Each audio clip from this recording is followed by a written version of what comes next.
Oh my God. All right. Thank you, everyone. I'd like to call to order the Policy Subcommittee meeting and a Committee of the Whole meeting. Roll call, please. Okay, Mr. Nicholson, Chair. Present. Mr. Ford. Present. Mr. Satterwhite. Present. Observing is Mr. Cassianis, Ms. Capola, Ms. Gately, and Mayor McGee. Thank you. So this is a follow-up discussion for the presentation that we had this past spring from the Lynn Community Health Center on contraception availability. I want to just start by saying that, as we scheduled this meeting, I did get some feedback that we want to be clear that particular members have concerns of just being clear that it is not our norm necessarily to have meetings on a special night like this. We felt like there's a lot of feedback at the last time we talked about this topic, a lot of questions, and so we wanted to give plenty of space for everybody to ask those questions and felt like it might be rushed to do it on a night before the meeting, but they'd be concerned about doing that too often. So starting there, I think we are going to invite the Lynn Community Health Center to come up. And the plan will be, we had questions that we asked in the meeting last time. We had an opportunity to submit questions ahead of time to better understand what the Lynn Community Health Center was seeing, what they were recommending.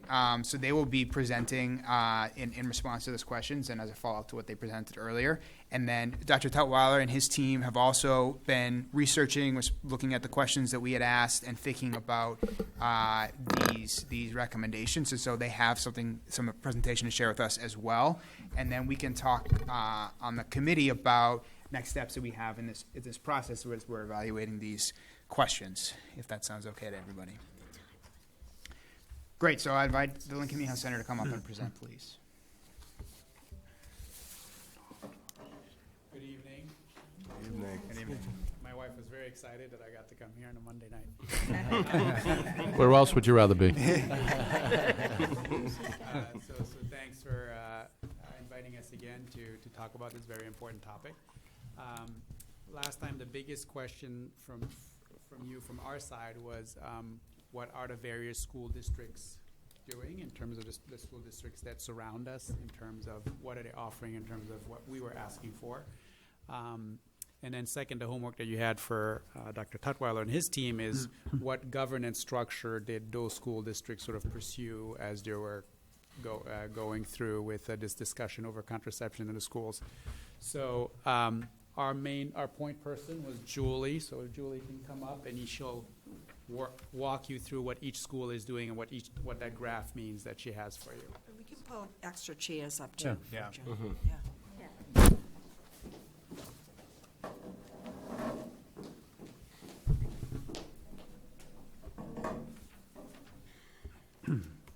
Hello again. Hello. Hi. Welcome back. So we went out and I talked to some of the other school-based health centers in Massachusetts that are more local to us and a few that are a little bit further out, as you can see. So everybody else, pretty much condoms across the board with the exception of Lawrence High School. Plan B is offered at most of the sites as well, with the exception, as you can see, Lawrence, Lowell, Holyoke, and Worcester. You can basically follow along with the graph that you have. Everyone has one, I'm assuming. As to what school districts offered what, and this is all within the school-based health center. So none of this is done through the school nurse's office. This is all through through licensed health centers that are doing this. So the school nurse is not the one handing out any of these items. She's not the one prescribing or handing out Plan B or birth control pills. It's all through nurse practitioners who are operating within the school-based health centers that are inside of the school. So they are separate entities in the same way that our school-based health centers in the Lynn Public Schools are as well. The majority of them that I've spoken to that I was able to get data from in terms of how they got it passed, either from Boston, honestly, no one knew how because it had been there for so long, so I'm sorry, I don't know the answer to that one. But Salem PV, which are slightly newer ones, they were all passed either by the superintendent or by a subcommittee without having it to go to the public. Same as Revere and Worcester. Worcester is the newer one that more recently,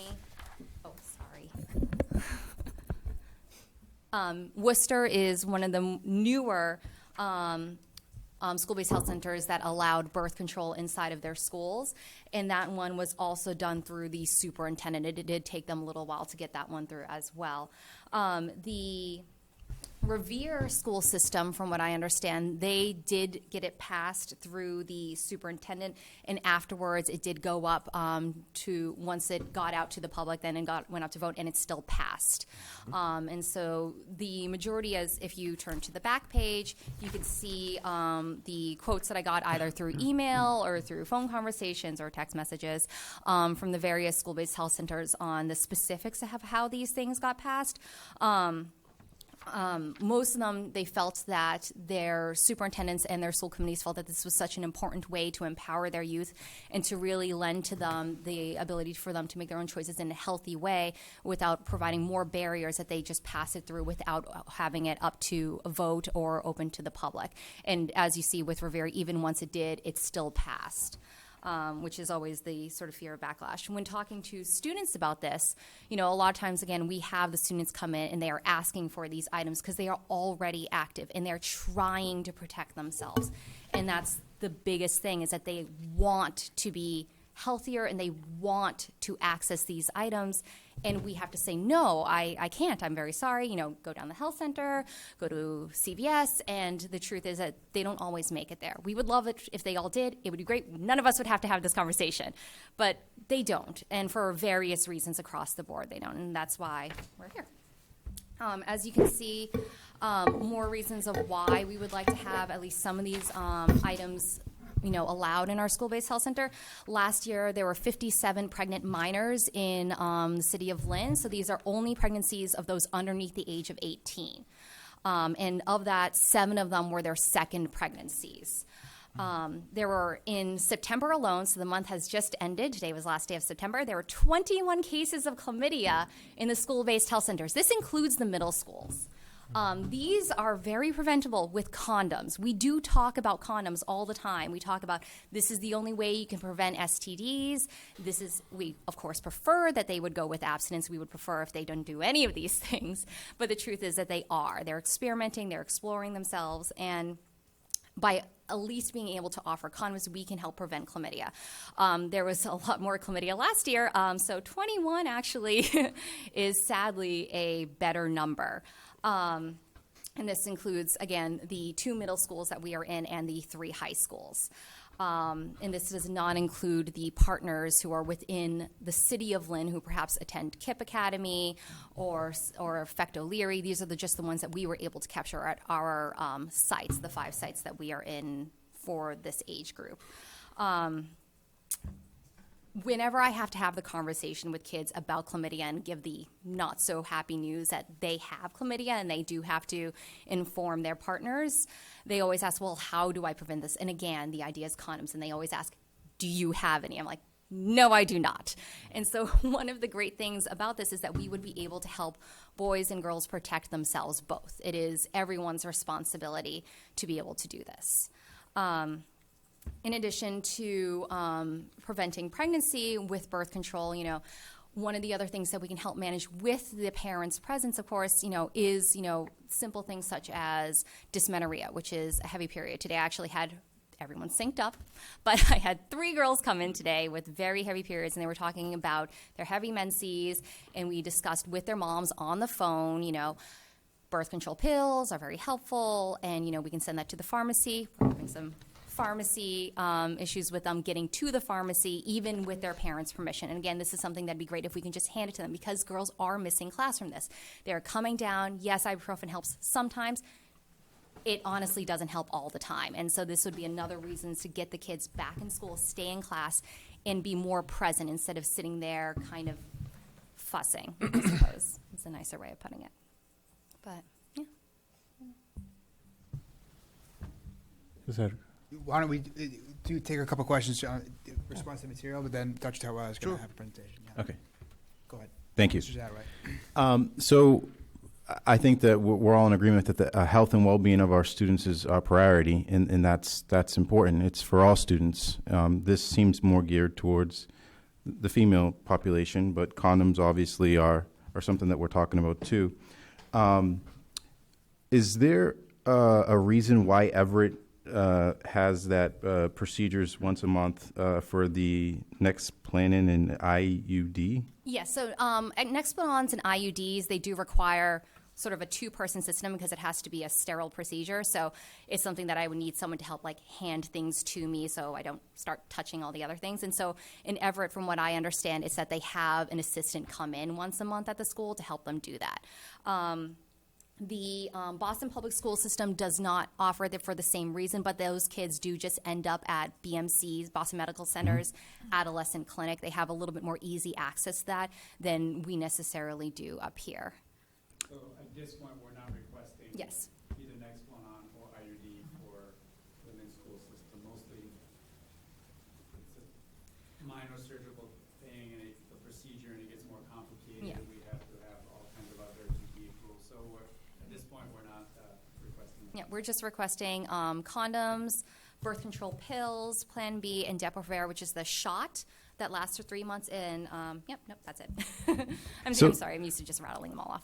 So then there's just those two questions. What will take place and how will it take place? Are you going to hire more NPs? What is the plan? I believe what we're hoping for right now is that, so we are, all the NPs who are in the school-based health centers, we are there for all 5 days of the week, and we are there during the school opening hours. And so in theory, this were allowed, a kid would come in, and if they would request condoms, because as I understand it, condoms are not allowed to be given out by the school nurse at this point, is that we would have a visit with them to have a discussion about what is a healthy relationship. Also, how do you actually put on a condom? Because you'd be surprised at how many people don't actually know how to put one on properly, or put on two, or unroll the whole thing and then wiggle it on afterwards. It is very impressive how creative some of the kids get. So it is a lot of fun. But to actually be able to demonstrate to them, like, this is how you actually put one on for real, and this is how it will actually work in a safe way. And so I would prefer to, I always have this conversation with the kids, boys and girls, it doesn't matter, during their physicals or when they come in for pretty much anything where this comes up in discussion of how to actually do this.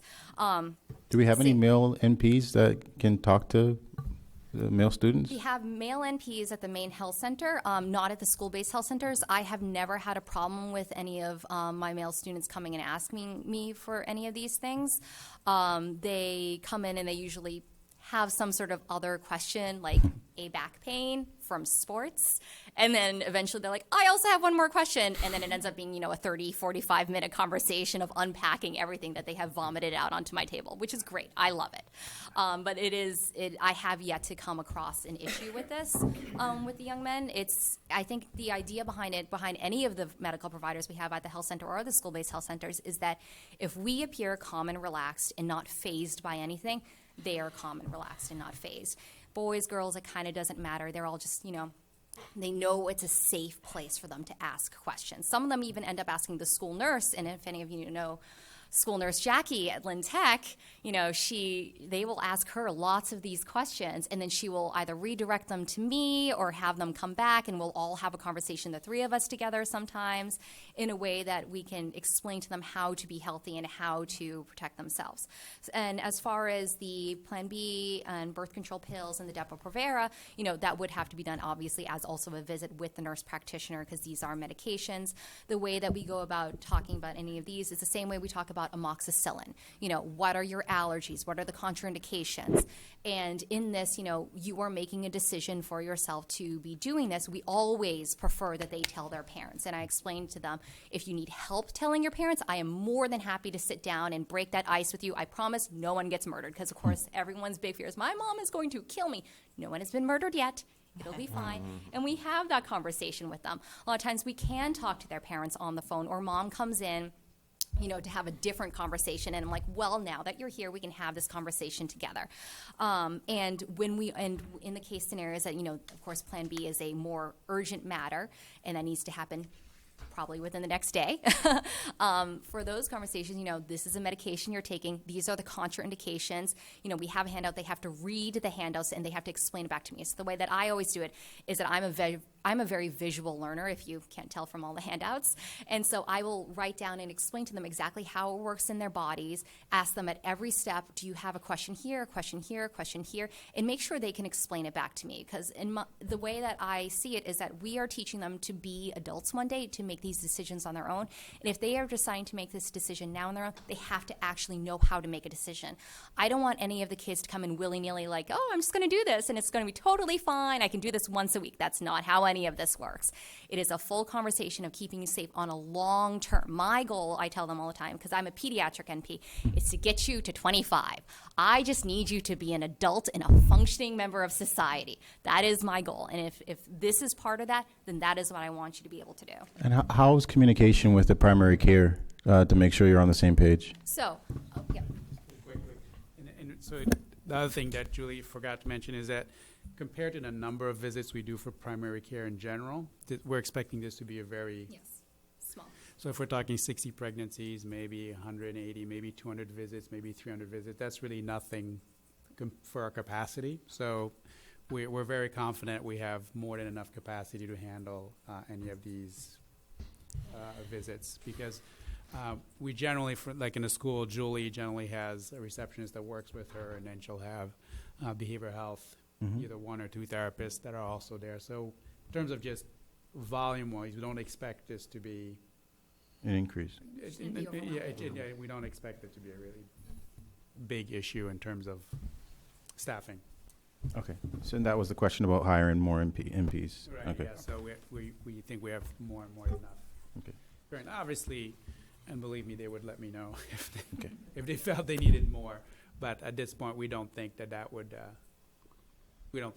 be a significant driver of volume. Okay. And just the question about the primary care, are you communicating with them to let them know? Yes. So, Okay. well, in the case scenario, so because Lynn Community Health Center is the primary care for the majority of the kids that we end up seeing, it is, because it's in their charts, it is automatically communicated.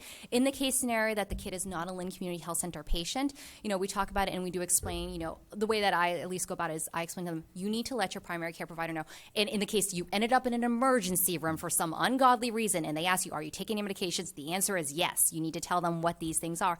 And so with those kids, and there are not as many who are not Lynn Community Health Center patients who end up getting his service as much as the Lynn community patients, is that I ask them, well, do you want help telling your PCP? Because, in theory, you go to your doctor's office and they say, oh, in theory, they're supposed to say, Mom, Dad, can you step out for a minute so we can ask the teenager some questions? And sometimes they don't. So I explain, you should be telling them this at this point in time. And if not, you also have the ability to discuss this with your own PCP now on the phone if you want, because the state law also is with you in terms of this. And so for my practice, when I'm sitting with the kids, a lot of them do end up calling their PCPs, because I also, part of what we're doing, because again, it's a primary care site, is that I want them to learn how to access health care on all across the board on their own. So for instance, if a kid has to make their follow-up cardiology appointment, they are sitting there with me calling their cardiologist to help make this appointment. And I will walk them through the prompts so it's not terrifying. And the same thing with their PCP. So if they're calling over to Pediatric Associates, I'm like, if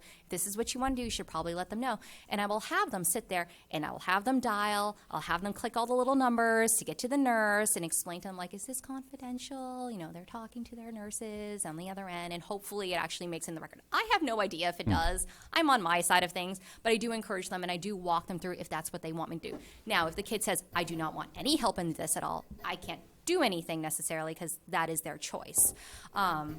But a lot of the kids actually do want their PCPs to know, because when we have this conversation and I explain that this is a decision that you're making, it is a medical decision you're making, you do need to let the adults in your life know. If not today, then tomorrow. But it is important because they need to know about interactions. They do understand that, and they do, thankfully, usually want to call their PCP and tell them. And so I do sit there and I hold their hands, and they sit there and make phone calls, which is great and is slightly less terrifying for them. In the cases of specialists, if they have a more severe medical condition, I've also had them sit there and call their specialist and also make up a follow-up appointment because they have probably missed their last one.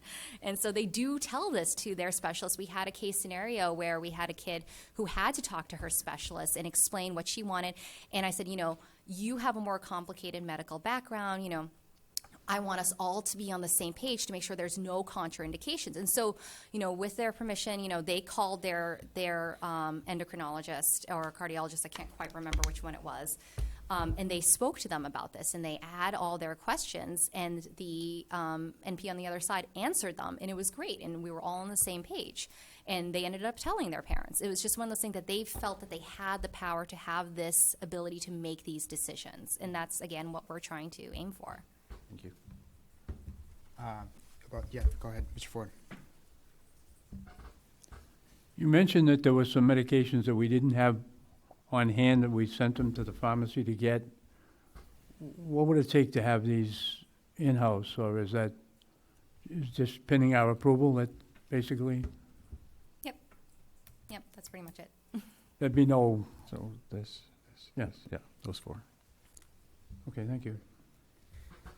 Thanks very much for that presentation. Probably makes sense they're here. I know that's a lot of work to get all that data about what other districts are doing, so we appreciate that. So thank you for doing that. Thank you. Turn over to Dr. Tutwiler.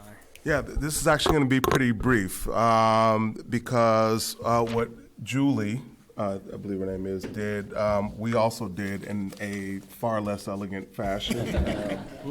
But also reached out to schools, school-based health centers in 7 different districts, many of the same that are represented here.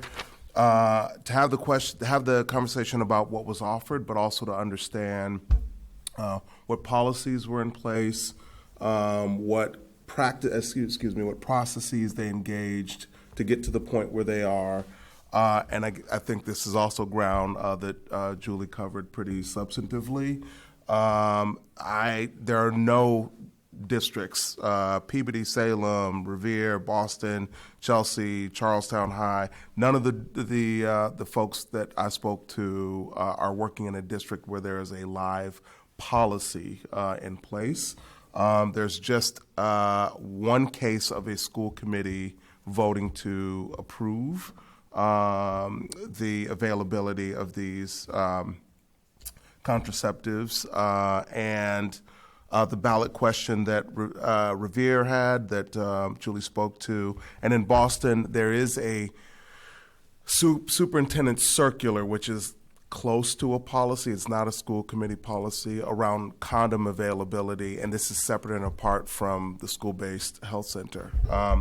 So that's information for you. I obviously am in support of this. And from the standpoint of a policy, like we would be creating one, or excuse me, you would be creating one from the ground up.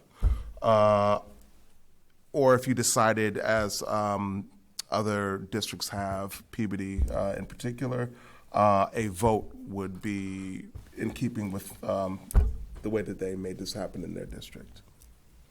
I also want to say one other thing, because I feel like it relates slightly to a conversation that we had on Thursday. What Julie described in terms of the interaction that happens when someone comes for anything but a condom, there's education that happens there. And if you grab any piece of research on the levels of abstinence in districts where these sorts of programs are in place, they're actually lower than in districts where they're not. Thank you. And before I open up, just to add to that, we also checked with the MASC if they had a model policy, and they do not have a model policy consistent with the other district. Go ahead. Let me just correct that. The abstinence is higher. I was just replaying that. Did I say that right?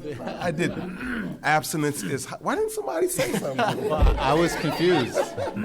I'm not confused. I know what I meant to say. It is higher. You knew. Okay, but just give me the nudge. You know what I mean? We're on television. Explain it again. It is. I'm not going all the way back to what I said. It is higher. That's it. Abstinence is higher in districts where these programs exist. That's what I meant to say. We'll fix the tapes later. Right. Thank you. Okay. Questions for the Community Health Center or for Dr. Tutwiler? Any of this? Mr. Castellanos. So I appreciate today's presentation, also the follow-up with the data, and I definitely appreciate your view. What type of engagement, when we say, I see that this, we had a Lynn Public School student quote it. I'm very I feel very strong about student voice. It's very important, especially to hear, when we have such a private, this is a private conversation, and it should be, very educational based, especially when it comes to sex education. And I after, some of the research that I'm starting to find out that we are pretty outdated. We don't have anything concrete. I think it's a very strong moral concern. What kind of parental engagement, or what kind of, I believe this should be, I think a parent forum would be definitely appropriate. Some way to get parents and students engaged in this conversation. There's a lot deeper, especially with constituents that I have both sides reach out. It's very important to hear everyone out and kind of figure out what ways we can develop a framework to actually implement this. And it's relevant. We have 21 cases of chlamydia in 2019, and you're saying that was Just this month. just this month, just this month, and it's going to keep growing. Which, whenever we have kids getting at risk in this sort of obviously medical condition, it is a public health concern. What ways can we have a conversation with the public? So we look at Lawrence, and Lawrence has they're not involved in any of this. What were some of the reasons why they're not really participating? From what I understood is that the Lawrence, the Lawrence High School, which is different from the Greater Lawrence Technical High School, did not want it yet. That's something that they are also fighting for at the moment, from what I understand from the NP's perspective. And they were reticent with me in terms of why. So I didn't get as much information out of them. I can only talk to the school-based health side of things, so they may not be privy to exactly the reasoning behind it, from what I understand. But the big thing, the difference between Lawrence High School and Greater Lawrence High School, I do understand they pull from slightly different population bodies, is that Lawrence High School does have daycares inside the school. They have a much higher teen pregnancy rate, whereas Greater Lawrence Tech had 0 last year, and they're the ones who are able to give out the birth control. I also have so in terms of just the contraceptives that's available, when they first started out, did they go in sequence, or was it all like a package? Like, why not just start with condoms and then work your way in sequence? Like, does it all, or how was that really carried out? From what I understand, so the condoms, some of these school districts allow condoms in the school in general because their school nurses do. So as far as I understand it from the ones who I was able to talk to, they were pressing more for the Plan B, the pills and Depo, and depending on the schools, the Nexplanon and the IUD. And so those were all rolled out together from what I understand. Because it was, when you have one, if they're already active and doing these things, then why not give them as much as they can to protect themselves? So, Julie mentioned it, but she emphasized that condoms is for STD prevention, not for birth control. Like, condoms is actually not a great birth control method. So condoms would be mostly if you're just targeting sexually transmitted diseases, and everything else is if you want to prevent pregnancy. And Dr. Starweller, just I'll just add to that. I believe the representative that I spoke to in Salem and in Revere said that from the beginning the idea was a comprehensive family planning approach, and not to, like, if you're gonna do it, then do it. Don't offer the full complement of protections. Mr. Ford. Yeah, I think we're going to an obligation to do everything we can to protect the safety of the kids. And I look to maybe go in the direction of Peabody and just, as a committee, vote this in. I'm against having a parent night on this. I think it'll get very emotional, and I think it could get heated. But I think by doing our job, we could vote it in, and that assures the safety for the kids. Yeah, Attorney Satterwhite. And this is optional for the student. The student you're not going to force the student to take anything. No. So I just want to make. It's only for students that ask for it. Correct. So it's optional. We're not going to mandate our kids to take these things. So that's all. That's what I wanted to put out there. In the so it's not mandated. Secondly, again, they have those, it's not being handed out by some random person. This is someone that has to maintain their license as a nurse practitioner, continue with the CLEs or the learn educations and maintain their license.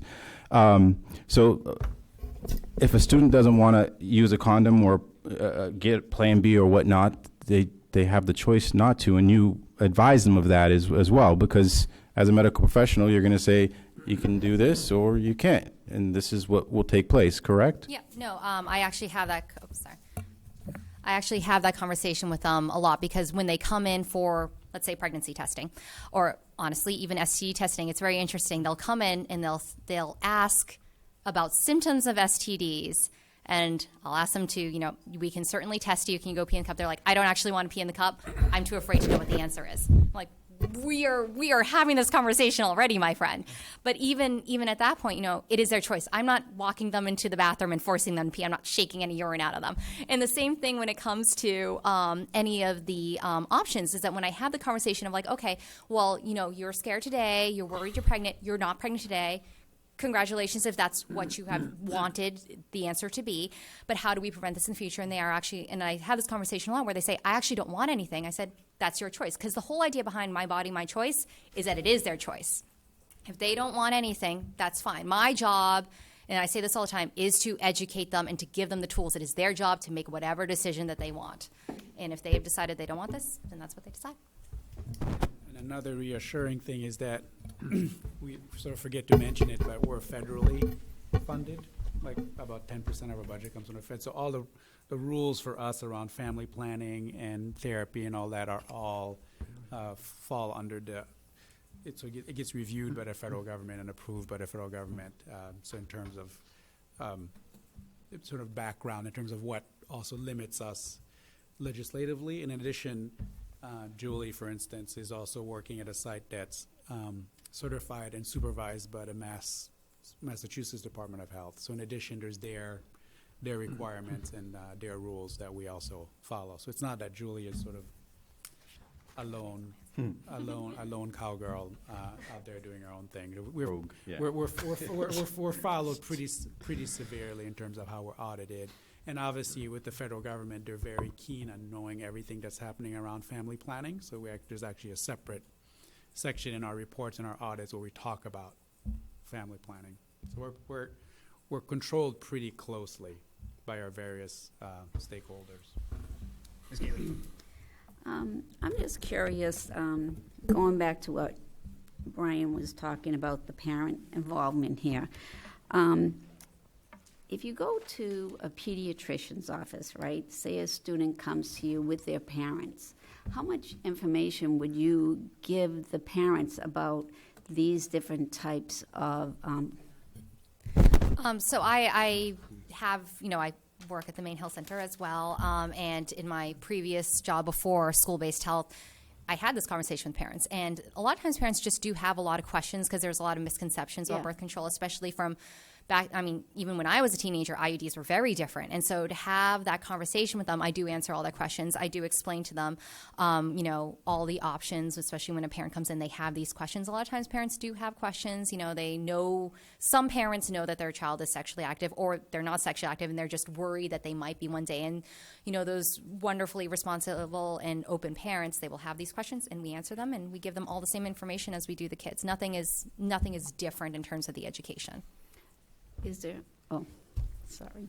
No, finish. So, I am just concerned about that parent that their child goes in, they're active, they don't know they're active, they're taking this contraceptive, and it's like me sitting here going, I know you explained it last time, what the heck is this again? What is this again? It's a little shady for me on this. Yeah, to be clear, that scenario is already happening. Right. Right, we're already But prescribing I mean, the the medications. parent, it's already happening, but how is the parent able? Our constituents are going to be calling us saying, well, I don't know what these things are, and they're not watching this show right now, so. But that's already happening, meaning that it's already currently, whether or not you approve this, it's already happening that their Send them kids to the pharmacy. they're going to the pharmacy and they're getting these medications. So that's Oh, without That's even, already, yeah, that's already happening, because by law, we're not allowed to tell the parents. Right. Unless, so already, what we're asking for is just the ability to give it to the people, to the students in the school. 'Cause they're not picking up. But the problem I get that. the problem of students accessing medication that their parents don't know about, that is something that the state has decided that horse is sort of left the barn. Yes, but it is a real issue, and you probably heard Julie talk at length about it, which is the segmentation of information between the students and the parents that we try really hard to. Right, we try to make sure that they both know the same things, but in the end, we're limited by our ability. We can't force the kids to tell their parents. We'd love we'd love to then, as a next step, have Julie call the parents and say, hey, this is what your child is taking, and this is what's happening. But it is something that, we're here as advocates to have this done, but it's clearly something that we think about a lot. How do we get the parents involved and engaged? And of course, the times when you want to engage, Julie can probably talk about this more, but the times when you want to engage the parents the most is when they're not willing to be engaged. But yeah. I get it. So Mayor McGee and then Mr. Ford. I think just to follow up, the students that are appearing either are active or ready to be active. And if they don't have the access point in the school, they're either looking outside, or if they don't have the comfort level to go outside, then they're active without protection. That is correct. That's what we're talking about here. They were either coming to you, or they're active or ready to be active. And I think Doctor just made the point that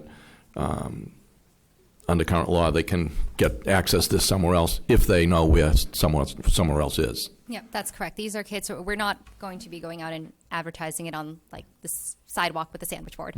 These are kids who are already active, and they already know to come and ask me and any of the other NPs or down at Teen Health this question, and they're already looking for this material. And recognizing that as a parent, you'd always want your kids to come and talk to you. But many of these students are not talking to the parents about this. And they're trying to navigate this issue and make a decision to be active. And many of them are not talking to their parents. And then the consequences, one way or the other, are what result. That is correct.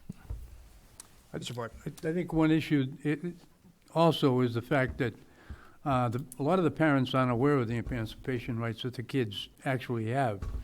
They don't know that they have the right at 15 to talk to someone that, without talking to them. They still feel that they're in control all the way, so there's a lot of misconceptions, I think, on the parents' part. Yes and no, in the sense that, for instance, if you're a parent at the health center, every parent gets this talk. Every parent that comes to the health center gets this talk about starting from age 12, we're going to kick you out of the room, and we're not going to talk to you about anything the child talks about unless it's something that's life-threatening or dangerous. So generally, most parents, I don't know if they quite hear it, but you're right, they don't realize it's a law, right? They think it's just a pediatrician being nice to their kid, right? That's how most parents hear it, but it's actually a requirement. So I would say that most parents have heard this. If they've gone with their child to the pediatrician or a family physician or nurse practitioner or PA, they have heard the idea that teenagers get to make up their own mind on it. But you're right. We as a parent myself, my daughter is 17, so I think about this. I'm always like, you want an IUD? She's like, Dad, you're so creepy. So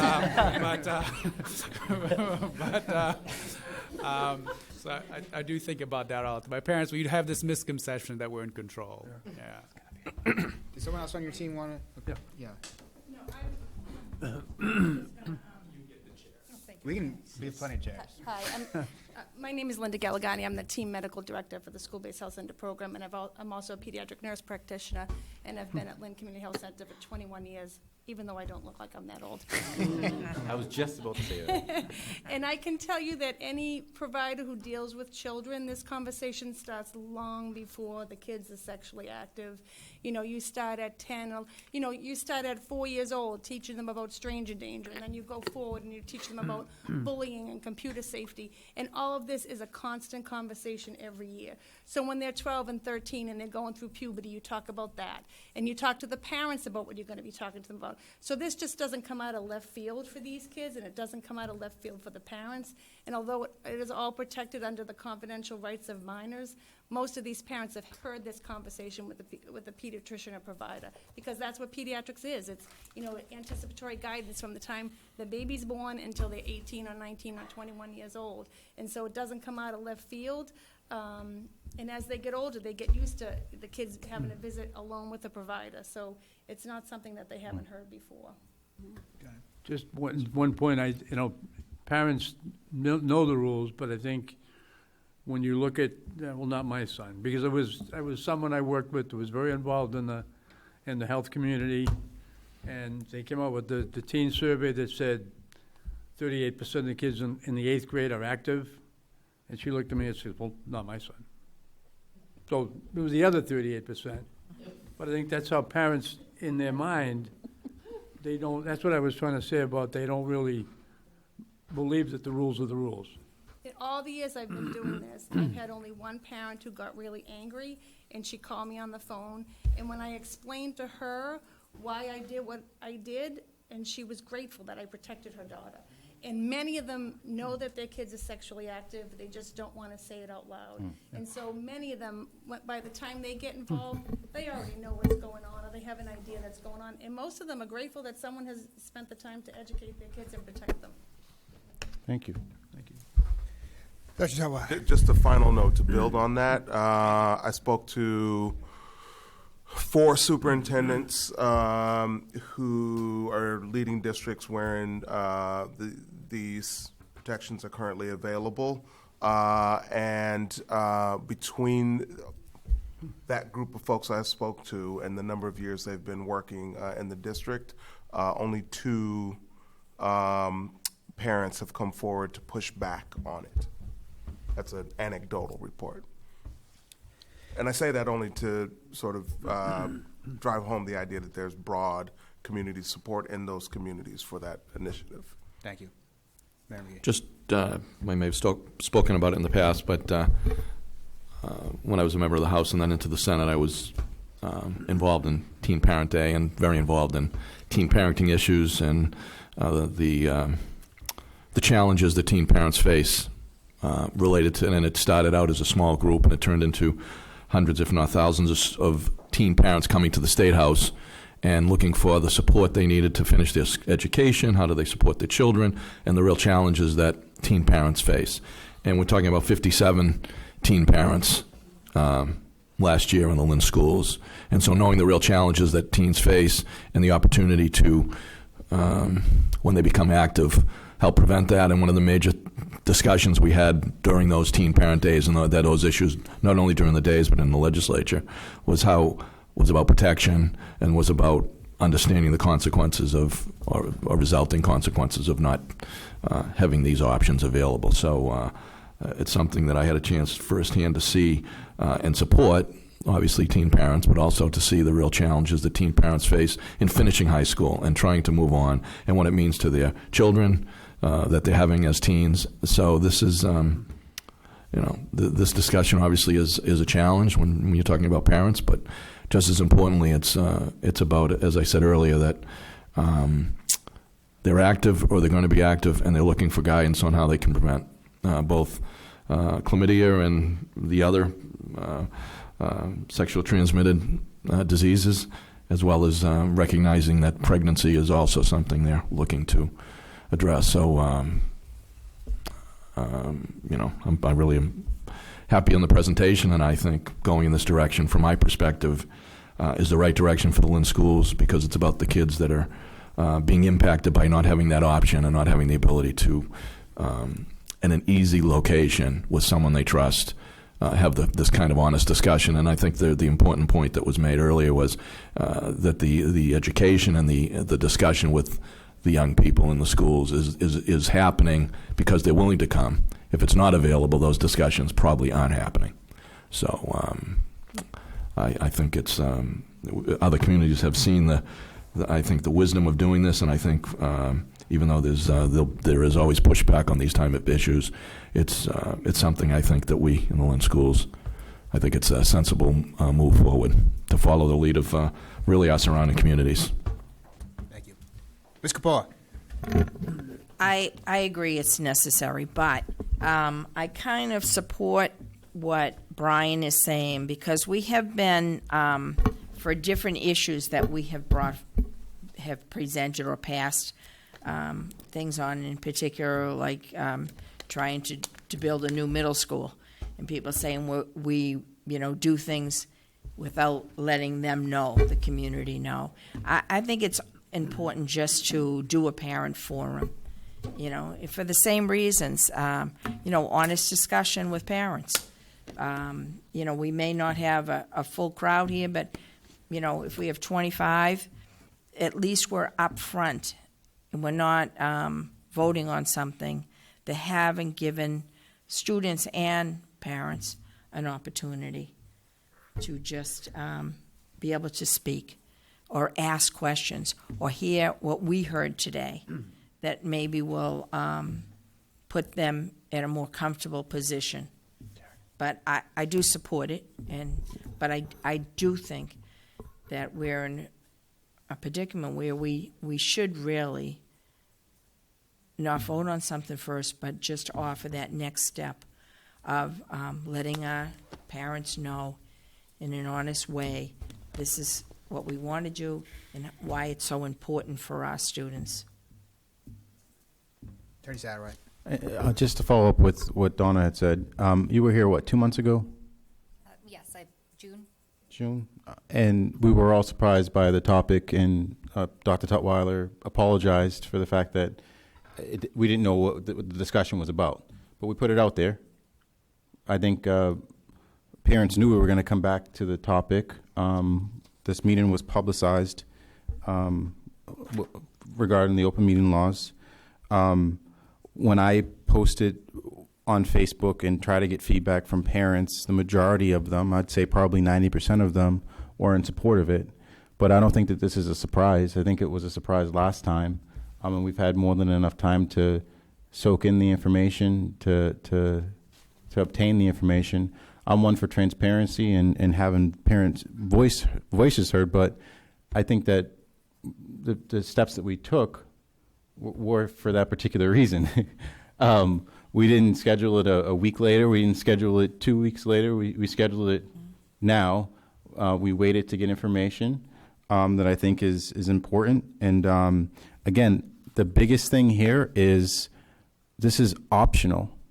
This is, again, they're not going to each class and telling every student that they have to take Plan B or use condoms or do the OCP or Depo-Provera. So I understand parental input and parental voices are important, but say we schedule something and no one shows up again. It seems like we're 2 steps back again. So 1 minute. I just want to say, because we're starting to talk about process here a little bit. I think there's a question of how we make this decision, which is the process that we're in the middle of right now, and what next steps we do before we make the decision. The actual decision we make on the recommendation with respect to the access to protection, how we implement that decision, with whether we have a policy, whether we and then how we communicate that decision, which is another opportunity to engage people and get people the right information. Just in terms of process, I mean, either way, this will be going to the full committee. This isn't something that we we don't have a full committee meeting tonight because we wanted to create this space for discussion, and that's what we're doing. And as everyone knows, and whenever we do a full committee meeting, we do have a public comment portion of the evening, which allows for people to come in and ask questions. So just putting that out there is relevant in terms of when we think about next steps. Maybe extend that by 15 minutes for the open mic during that meeting, Right. for half an hour for Right. parents. We could allot more time with the support of the chair to if that was something that people wanted to do. Yeah. Mr. Ford. I just think that, informing the parents and engaging their response to something we're already doing is a little disingenuous in and of itself. It's not like it's a practice we're gonna be That's true. introducing. It's already in there. We're doing They it. can get Plan B, but they just have to go to a pharmacy. So they would still prescribe it and call it into their pharmacy, and the kid will just walk down the street to get it. Not being given out in the schools. So Correct. But the prescription, the most important part, is given at school. does anyone have any other questions for Lynn Community Health Center or for the administration? In terms of next steps, I mean, I did hear from Member Castellanos and Member Capola about the interest in getting input. Does the kind of input that you're imagining, would that be captured by an open mic that allowed for more time for people to come in? Does that sound right? Okay, great. So why don't we plan on doing that then? So we would have a chance to digest this, hear whatever feedback we get, set that down so that people will know about it and have the opportunity to come, and then we would deal with that at the next or whatever meeting we're able to schedule it for this in the coming weeks. Sorry. Yes, thanks for inviting us today, and we'll definitely be there when you have the open mic so we can answer any questions that the public might have. Great. Thank you. Thank you so much. Thank you. Unless anybody has anything else, did you? Well, I was just wondering how we were going to publicize this parent open mic, but Dr. Tallow can work Yeah, on I it, mean, yeah. so obviously we post Yeah. to comply with the open meeting law, and then us as a committee, we can do whatever we feel like would be helpful to get the word out that this is a particular issue that people might. And it sounds like Gayla is going to only have this topic to write about. Right. Just kind Yeah, of Mr. going back Castellanos, to yeah. are we going to make it so for Superintendent Tutwiler, are we going to engage the platform that we have now to let them know this is going to be obviously a really public matter when they come to open mic? Are we going to have an opportunity to engage that way, just so we get the word out? Because this is a very important conversation, and obviously we did have time to publicize this concern, but we don't have anyone here tonight. But would love to see some more faces in the crowd and kind of get everyone engaged. And I like what Member Nicholson mentioned about using our own platforms, because I definitely will be on my own platform, social media, trying to reach out to whatever outlet I can to get that kind of that access and parent engagement, because I have been approached by both sides of it. But I think, in all fairness, I think it would be really appropriate for us to kind of collaborate to improve the attendance for our next opportunity we have. We can leverage social media. We can post on the website. The meeting and the substance with the content of the meeting. Yeah. Sure, absolutely. Thank you. Great. Any other thoughts, or should we adjourn? Just a Yes, Mr. point of order, I guess, a question. So the question was to do a half an hour open, is that Does that? what the, I mean, I think I've seen issues in the past where you extend it a little bit and try to keep. I think it's a good idea, so I'm just we can keep asking a the question. firm time limit on each presentation so that we can make sure we get to everybody. Mm-hmm. And obviously, you can make a decision if it's going to go over, if it's going to be 36 minutes or whatever. But yeah, I think that would be the incoming plan. Sorry. Okay. Dr. Highwater. Was the next part of the conversation the when, or are we thinking the 10th, which is the next meeting, or because we can start communicating as soon as we know when the date We're is. canceling the October 28th meeting or 31st? 31st, and there's one on the Right, it's the So could we 24th. do it the next meeting after that? We could do it the 24th. Your meeting's on October on the 10th and the 24th. I was thinking in November. Well, we have a lot of things the next couple of meetings, right? Yeah. With regards to the superintendent. What's So- the date in November? The The first one is the 14th. 14th. Could we use a robocall? I'm sorry? You said a robocall, a reverse call? Can we, sure. The all call? All call. That's it, Blackboard, call, sure. sorry. Absolutely. About the 14th of November? November 14th. Is that good for We're everybody? going to be here. Yeah? Okay. Any other comments or questions? Then if some of my fellow committee members could give us a, I'd make a motion to adjourn. No, No, we gotta, for the full committee. I don't second that. You make Well, it to we- the subcommittee, yeah. and then we make it to the full committee.